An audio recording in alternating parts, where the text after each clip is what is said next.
नमस्कार मित्रांनो, विविध माहिती संग्रह चॅनलमध्ये आपले स्वागत आहे. आज आपण ग्रामसेवक यांच्याविषयी थोडक्यात माहिती पाहणार आहोत. महाराष्ट्र ग्रामपंचायत अधिनियम 1958 मधील कलम 60 नुसार प्रत्येक ग्रामपंचायतीस एक ग्रामसेवक असतो. ग्रामसेवक हा ग्रामपंचायतीचा प्रशासकीय प्रमुख असतो. ग्रामसेवक हा ग्रामपंचायतीचा पदसिद्ध सचिव असतो. ग्रामसेवक हा जिल्हा परिषदेतील ग्रामविकास खात्याचा वर्ग 3चा सेवक असतो. मोठ्या ग्रामपंचायतीच्या ग्रामसेवकास ग्रामविकास अधिकारी म्हणतात. ग्रामसेवकास बालविवाह प्रतिबंधक अधिकारी असेही म्हणतात.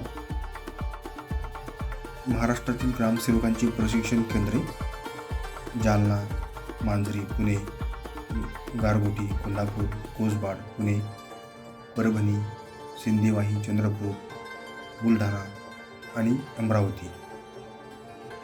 धन्यवाद मित्रांनो, संपूर्ण व्हिडिओ पाहिला त्याबद्दल. व्हिडिओ आवडला असेल तर लाईक, शेअर आणि सबस्क्राईब करा.